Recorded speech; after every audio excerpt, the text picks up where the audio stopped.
Ladies and gentlemen, welcome to another episode of Neptunes Sunday. It's your boy V Moss. Vogue, what's Oh, good? what's going on, man? Good to see you, homie. Good to see you too. It's always a blessing to be in the room. Yes, yes. There's a lot going on though. There's a lot going on, just for lack of a better word, but let's get into it. So, first off, everyone, it's March Madness. For those of you who follow this podcast and pay attention to what I talk about, other than the music, I work in sports, so March Madness is a big deal to me. But for us, specifically on the podcast, March Madness has a little bit of a different energy past couple of days. So, for those of you who are loyal followers and subscribers to the podcast, you will remember that in August we did a Clipse bracket to determine the best clip song with me and my knucklehead friends from Virginia. Mhm. And to get people to revisit that episode because of March Madness and the bracket synergy there, I reposted it on the social media platforms. And luckily, first of all, Star Trek official account Instagram shared it, which was great. So got a little bit of boosted engagement. And I don't know if people were happy with the results.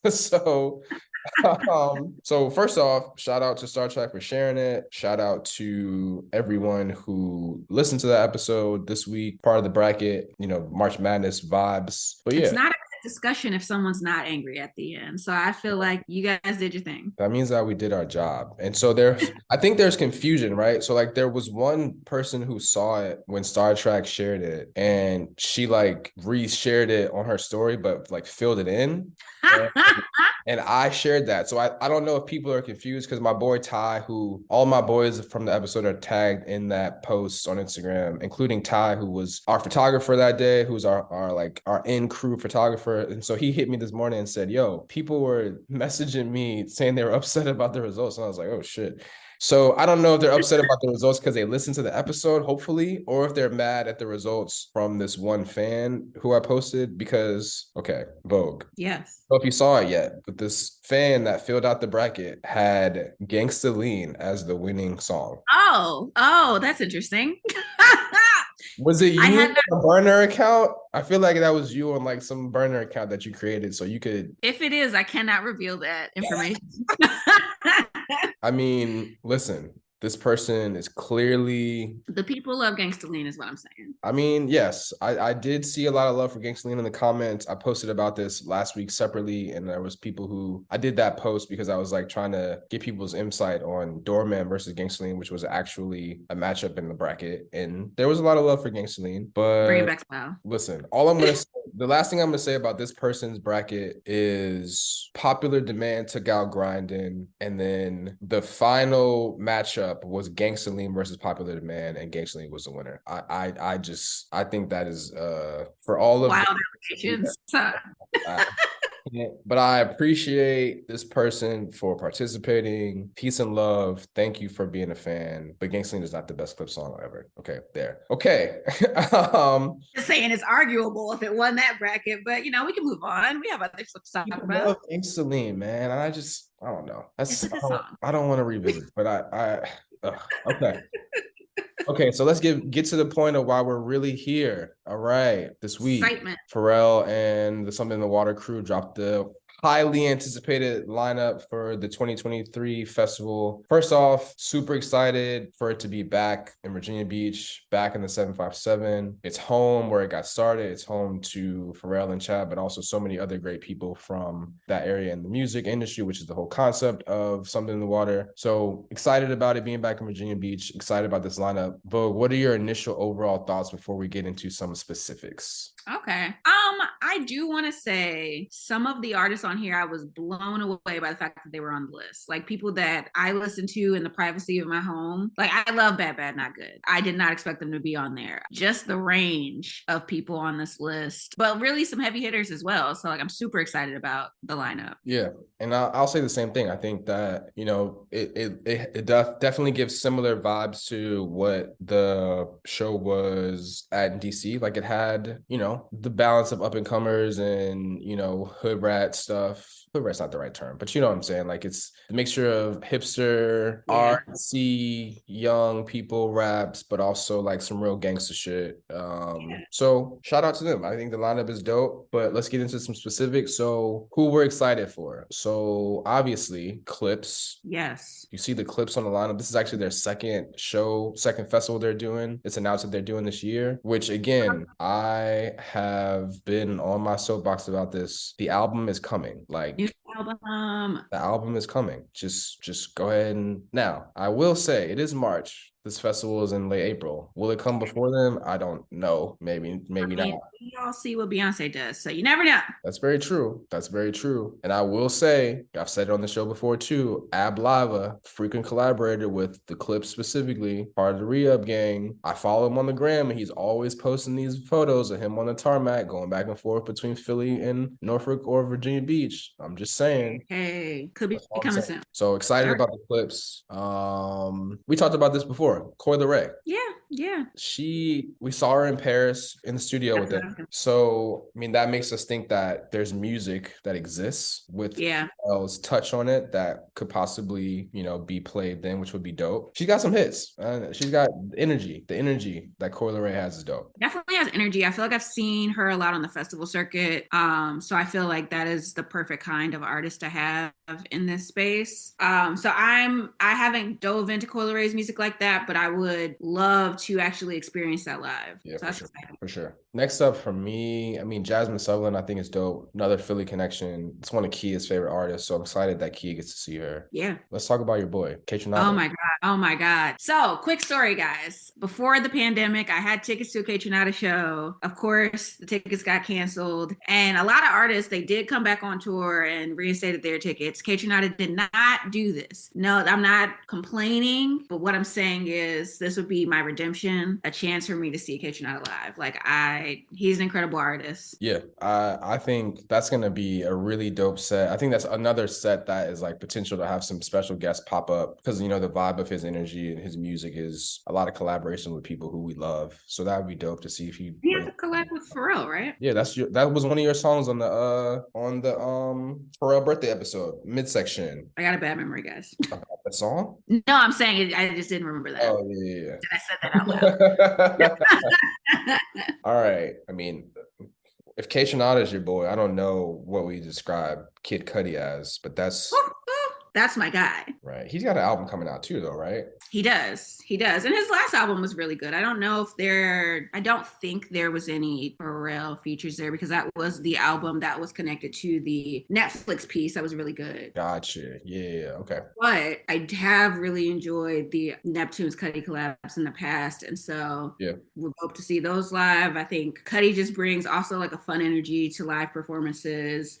He's a good natured guy. Yeah. I got a lot of love for surfing. I think that would be dope to hear on the beach. That's cool. Yep. Shout out to Kid Cudi, even though I'm not the biggest Kid Cudi fan, but there won't be any Kid Cudi slander on the show today. No.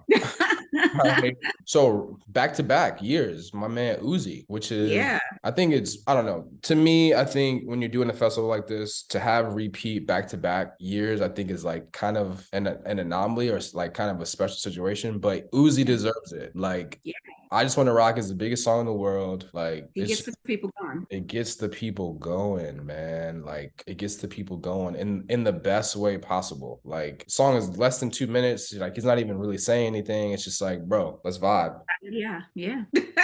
Let's see. Got a couple VA cats on here. My man Masego and Young Chris. So it's good to see some up and coming guys from Virginia get some love on the lineup too. So shout out to them. Another one that I'm very excited about, SWV. Yeah. OG collaborators. OG Neptunes collaborators. About to hear Use Your Heart, bro. Like there's just gonna be a bunch of people, a bunch of aunties on the beach singing Use Your Heart at the top of their lungs.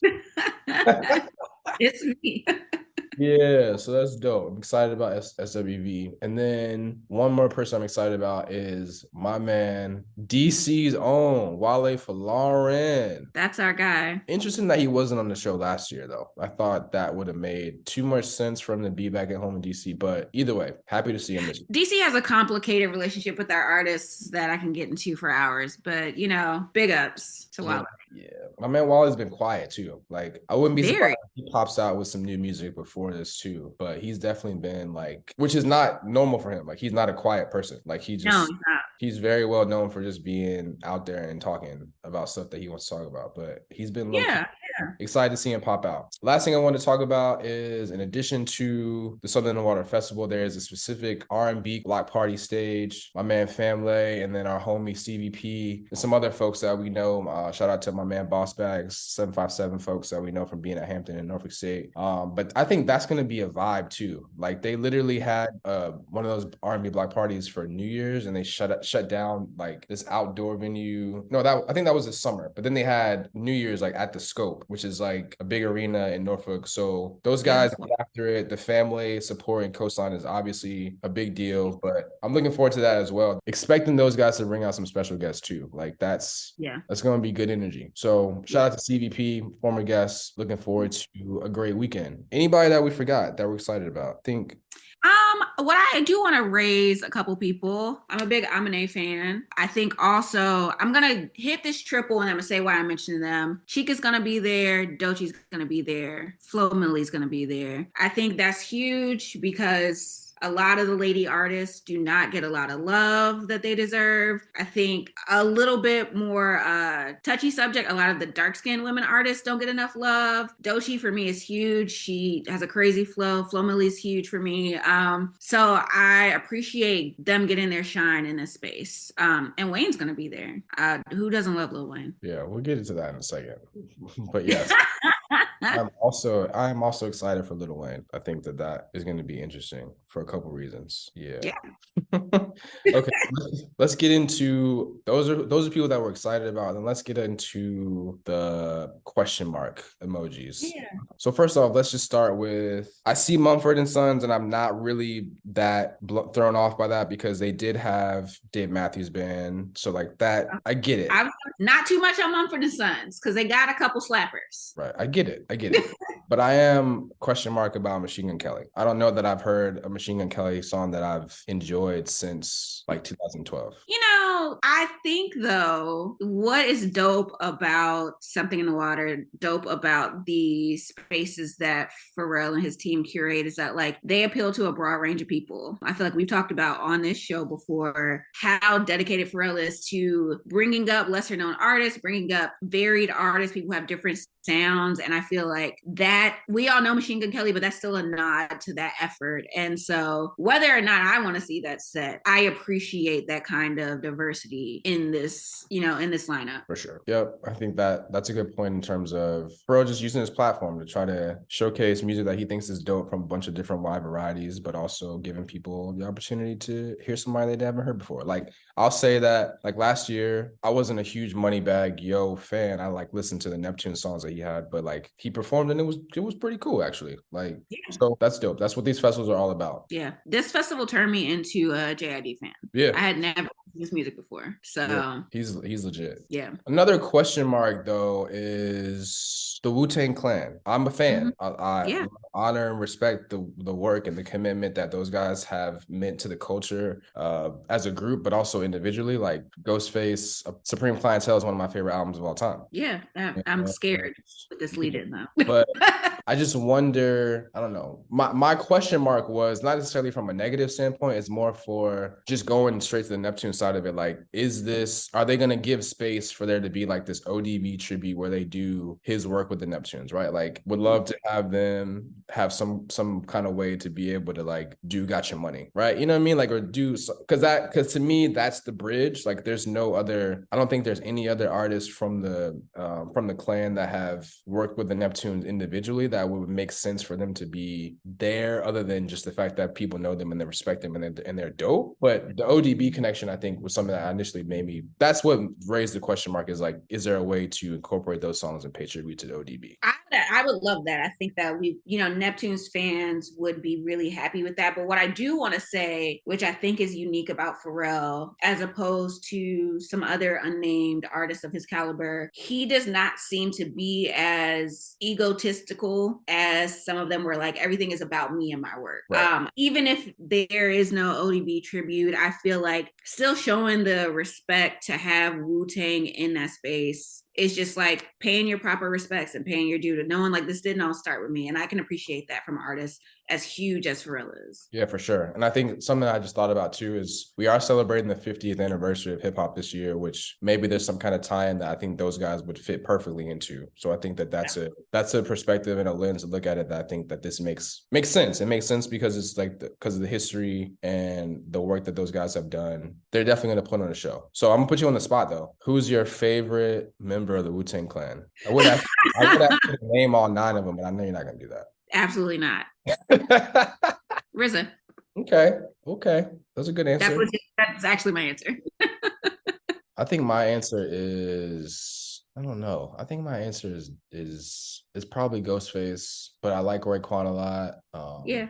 I like Method Man a lot. Oh, Method Man. I like Method Man a lot too because that I think part of the perspective too is like when the Wu-Tang Clan was really popping, like we were like very young kids. So yeah. We weren't living when they were, when Cream came out or when, Ice Cream came, like that wasn't, we were around, we might have heard those songs and got it through osmosis, but like we Cream weren't. was my song as a kid, but why was I listening to that? Wu-Tang is for the kids.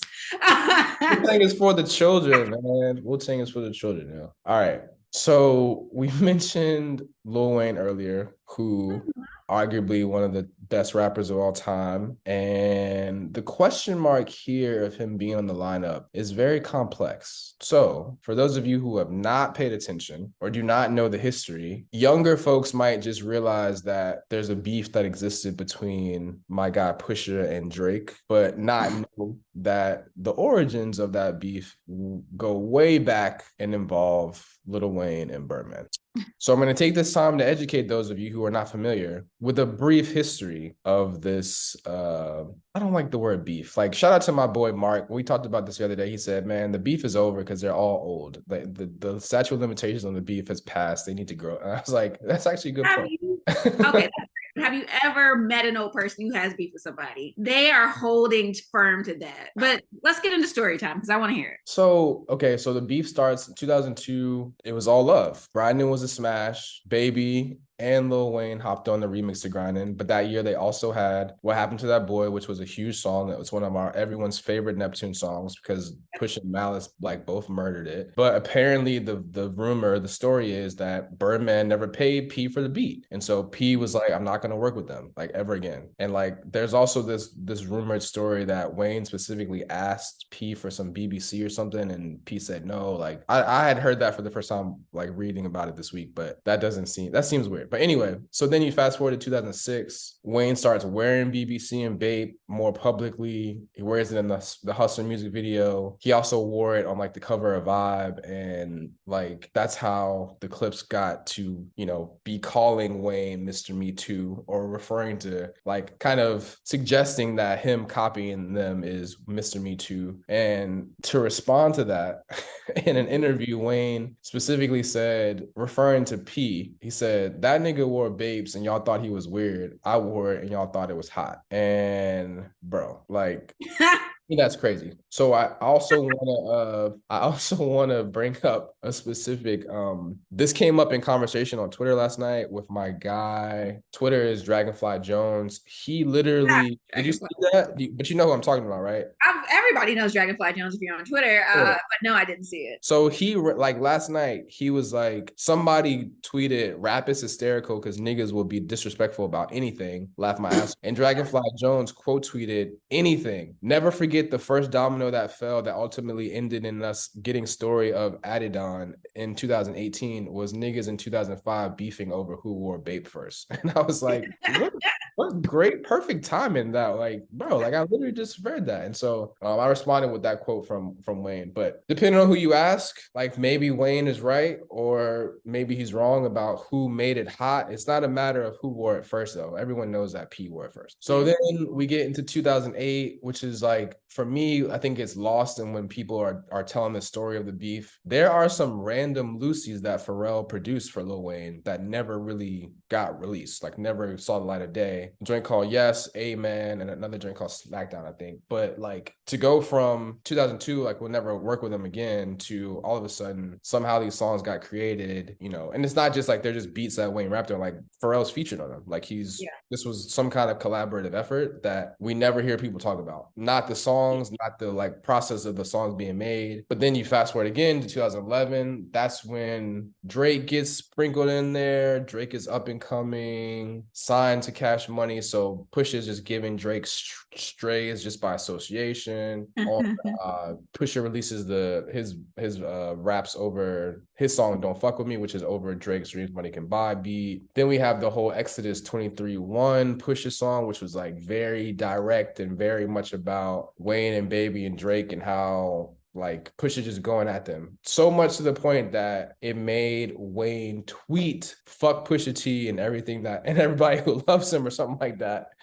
And then he responded with his own diss song, Ghoulish, which I don't even remember. 2013 is when Drake is fully immersed in it now. And it's really, at that point, to me, is when it turns into, it's not a Wayne beef anymore. It's a Drake beef. Yeah. And so they're trading subliminals. Drake is dropping subliminals on Tuscan Leather and then on Two Birds, One Stone. Pusha has a song called HDTV where he's talking about, he's dropping subliminals. And then on his song, on his album called Suicide, which is important to note because it was almost like at this point, because that time period between 2013 and 2016 is also when Meek had beef with Drake and was talking about how he's a ghostwriter and all that. And Pusha just was like, yes, I'm just adding this fuel. Like, I'm taking notes. And he was like, yeah, like that's going to be fuel to the fire when I continue to go up and go at these guys for these ghostwriting rumors. And then 2018 happens, and then it's just the shit just explodes. Like it gets so messy. Like Infrared on Daytona, then Duppy freestyle responding where Drake mentioned, you know, Push's future wife, and that rubbed him the wrong way. And then we got the story of Adidon, which is we got blackface, like Kanye. Push is talking about his parents and talking about 40 having MS. Like it was so uncomfortable. Like it was so uncomfortable. Like that was a very stressful like week of like, what is happening? Like, and so it is what it is. Say what you want. Pusha won that beef for so many reasons. Like, but it was just like very much viewed as being out of control, disrespectful shit. Ross tried to like call himself being a peacemaker and put Wayne and Push on the same track for one of his Maybach music tracks that ended up taking Push's verse off of it. Man, so 2020, okay, cool. Drink Champs popping, and they become like the platform for everyone to air out all grievances. This is like Festivus. Drink Champs is Festivus podcast. The airing of grievances. So Lil Wayne gets on there, and when Nori asks him about the beef, he claims that he doesn't even remember the start of it, which is like, if anyone's seen any interviews or heard Wayne speak in the past like 3 to 5 years, you're not surprised that he doesn't remember shit. Like he just comes off as just he's in his own world. Very much so. Do what he wants to do. He doesn't think about this shit. He just smokes a lot of weed and minds his business. Doesn't even watch TV for real. So he doesn't remember it. Like I believe him a little bit. That tracks. But then of course Pharrell was on Dream Champs a few months later, and of course Noriega, because that's what he does, asked him about how he felt about it, and Pharrell talks about how he felt he was so uncomfortable, and he, you know, the beef breaks his heart because he has so much love for Drake, but obviously pushes his guy. And then Pusha himself was on Drink Champs, basically saying he has no desire. He's at peace. He has no desire to make amends, but he's at peace with it. He said he did mention though. He said that things have happened since the beef was over that he won't speak on, but he has no desire to make amends. But also to bring it all home, Vogue. He says that he specifically has no problem with Lil Wayne. So in conclusion, to me, this is more now morphed into a Pusha and Drake beef that will live forever. But in terms of Lil Wayne, should be great. Maybe they'll do the Grindin remix, or maybe they'll do what happened to that boy. Birdman will come out. It'll be amazing. So I do want to point out that in reliving this story time, the more egregious acts of this beef were perpetrated by Drake. Drake is messy. He lives for drama.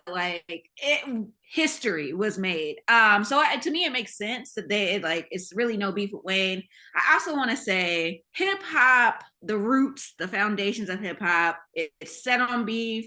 It's like those two uncles in your family that don't speak, but everyone speaks to them separately, and nobody really knows where it started, but we're all related. Like, it's always gonna be like weird rumblings, but it's what keeps, it stokes the fire, keeps us all interested. Yeah, man. I mean, I do give Pharrell a lot of credit for being, we always talk to him about being humble P, and how everyone, like, for the most part, people in our space, people in the community, people in the industry, like, love that guy. Like, so, I don't know what strings he could pull to play Peacemaker, or if he's tried, or I don't know. I'm not expecting anything, but just the point of this whole thing is like, it's dope to see that Lil Wayne can be in the same space, on the same lineup in this community. Obviously, it's at home in Virginia Beach, so it's like, it literally, if this was real beef, like, this is Pusha T's home turf. Like, but I think it'll be great. I'm excited about it. I'm excited to see Lil Wayne. Like, he has the run that Lil Wayne went on in 2004 to 7, 8. Our college years was like amazing. So a lot of love and respect for that guy. Happy to see him on the lineup. Hey, listen, I don't want peace. I want problems. I'm very interested. Okay. Now that we've gotten that out of the way. So our favorite part of the Something in the Water lineups the past 2 years has been the speculation of the Phriends. Who could the Phriends be? Who do we want the Phriends to be? What logical reasons or fanatical reasons would these Phriends that we want to see? Why would they come? Who could possibly be there? So I'm gonna say, first off, I really thought Kendrick was coming last year. Yeah. And I think it would be dope, and it would make sense for Kendrick to come this year. Like, he's off tour. Mr. Morale is still highly respected as one of the best albums in the past year, and like a couple years, really. And he's got records with them. So I think Kendrick would be one. Mm-hmm. Next, I go to, every now and then I will look through Twitter for people talking about conversations around Pharrell and the Neptunes. And every 2 or 3 weeks, there's like a rumbling of all these BTS fans talking about, where is this song that they made, or the one member that interviewed with Pharrell possibly made. Like, where is that song? Or like, there's always speculation about when that's coming out, like what that looks like, what does that sound like. So I think personally, like, to have the whole group come to Virginia Beach, I think is like, that seems like a stretch, but maybe just the one kid. Dangerous. Like, that just seems like, I don't know, maybe I think that would just put, I don't know, I feel like that would just be out of control. But wild amounts of pressure. Yeah. So, but maybe, I mean, like, Pharrell did talk about in that interview that they did together with Rolling Stone that BTS is on a song that's going to be on the Pharrell and Friends album that's coming out this summer, I think. So I don't know, maybe that's a big speculation. That would be a big task. Yeah, you gotta up the security for that one. Yeah, I don't know.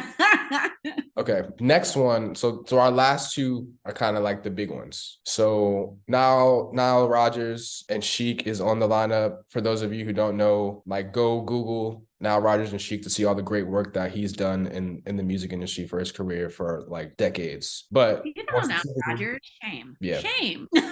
You listen to this podcast, but you do know that Nile Rodgers actually was involved in the making of Daft Punk's Get Lucky, and a Daft Punk reunion. Now that seems a little bit more realistic, but to have P and Nile Rodgers there for a Daft Punk reunion to do Get Lucky and do Lose Yourself to Dance and some other songs, like, that would be amazing. I think people would go crazy for that. Yeah, absolutely. It's me, I'm people. Now the last speculation.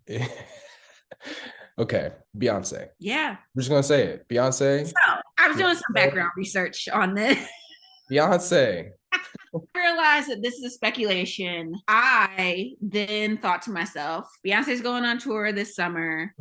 Her tour start in respects to when this tour starts. I think it's important to note that her touring starts around May in Europe. So it actually is still in the cards for her to pop up, because this is like, she's on getting ready for tour, but she's right before she starts. So like, she's not having to fly back and forth from anywhere. She could feasibly show up, at least logistics wise. Right. I mean, Like let's be totally real here. Like for those of you who remember the first Something in the Water, like Jay-Z showed up on Saturday night after he just did a B-side show in New York on Friday night. Private jet, Clearport in Virginia Beach, Hoes on stage. It's over, right?